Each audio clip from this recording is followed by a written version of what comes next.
Hey, Kaga back again. Today we're gonna talk about Modern Warfare 3. That's soon to be released. And from so far, from what I've gathered, it's not that great. This article is from IGN, so I'll read some bits and pieces of the article and then I'll share my thoughts along the way. So, they have stated that Modern Warfare 3 has perhaps been the worst Call of Duty single player they have played. Campaign wise. This is not multiplayer, this is just the single player aspect of the campaign. It is wrapped up in a borderline incoherent story with nothing to say.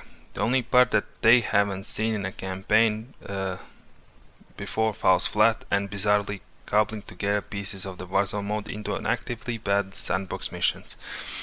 Abandoning all of what made Call of Duty so great at its peak and instead delivering a dull string of missions that amount to a thoroughly disappointing handful of hours. That doesn't sound good. I mean, it's not like they didn't have a working formula of campaigns before. All the older Call of Duties had great campaigns with cinematics and so on. This one's not starting to sound that good. And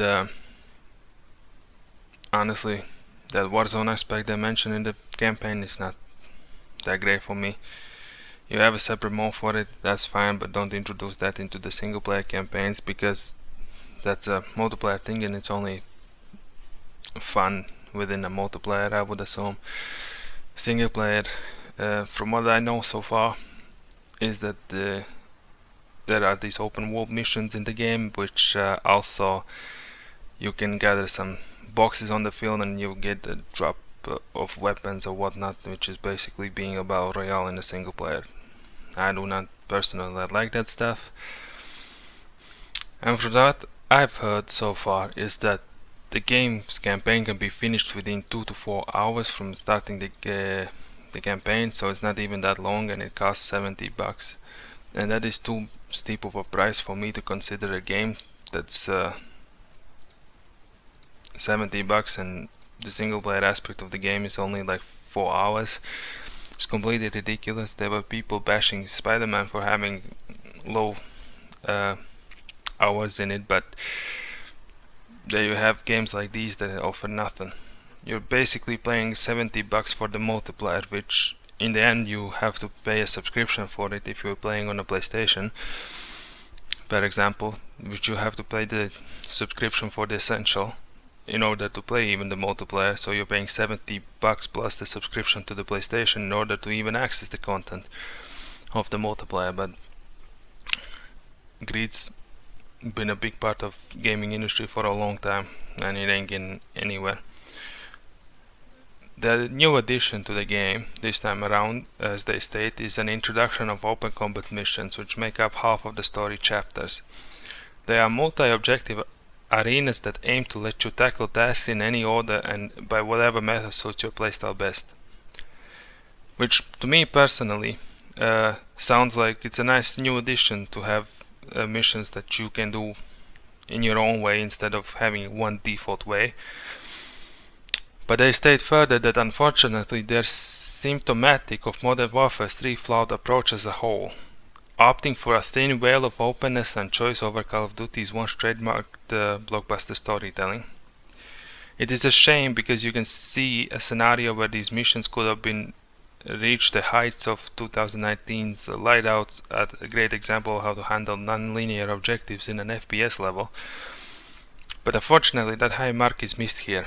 They rarely feel curated or authored, but instead are just spaces you're dropped into and basically told to make your own fun. Which is basically a sandbox. Which they state now that this sandbox approach doesn't fit what I'm looking for in a Call of Duty single player story at all. To which I completely agree. To me, a Call of Duty story mode should be missions with cutscene cinematics with the epic explosions and so on, with missions that are detailed.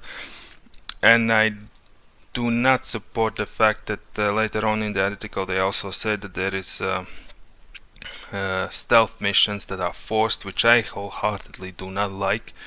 unless you've done your stealth correctly, you might as well not just do forced stealth missions, because most of the cases I dislike stealth missions because the stealth in itself is so atrocious that these forced missions sometimes make me feel like, why did you even bother putting that in? But that's later in the article. As for now, if they state that it feels at odds with what made the original Modern Warfare trilogy the heights of cinematic shooters, more than ever, this year's campaign bears an uncomfortable resemblance to its multiplayer companion, as Warzone's and DMZ's open world approach bleeds further into the level design. To its detriment, Modern Warfare 3 even relies on the same mechanics, scavenging for better weapons and gear from stashes and tailoring your loadout at the drop box. Communicated by a near identical UI. If I wanted this, I just drop into the Battle Royale solo and run around opening boxes and finding enemies that are actually interesting. Now, as I stated at the start, I do see this as a problematic approach. Sure, your Warzone is really popular, but don't bring that into the campaign. Campaign should be its own thing, instead of just some bare bones story mode with Warzone's combat in it, because then you might as well not introduce a campaign at all. Might as well just have the Warzone there. Sell Warzone for $70 is what you essentially could have done, which you kinda did here with the missions. They also state that it does give you a bit more freedom when it comes to approaching each mission as you scour weapons caches for new tools to do the job with. Choosing whether to go loud or quiet does create a veil of stamping your own style onto things. But no matter how stealthily you approach the situation, you're only really delaying the inevitable firefights against seemingly endlessly spawning enemies, and once you are spotted, you'll have near impossible job trying to lose them. And this is exactly what I meant by do not have stealth in games if you can't do it properly. Because what's the point of stealth if you're once spotted, you have no way of losing them?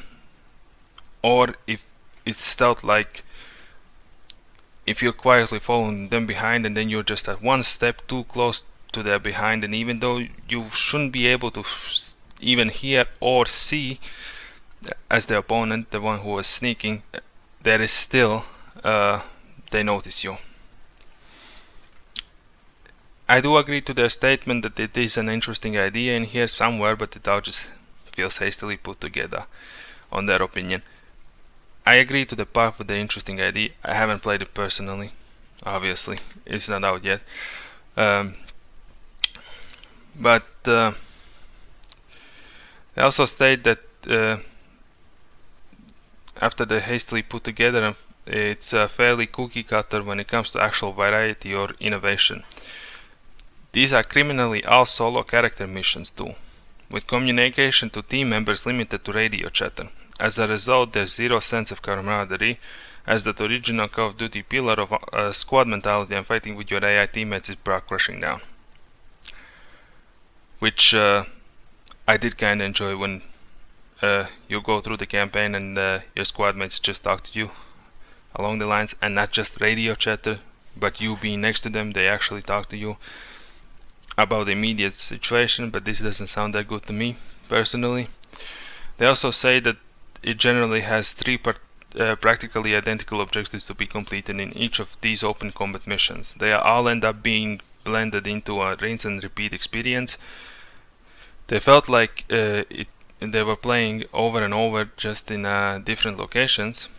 They did discover occasional joy in figuring out alternative methods to complete some tasks, such as finding a mortar strike and using it to destroy one of the 3 enemy helicopters instead of defaulting to the provided C4.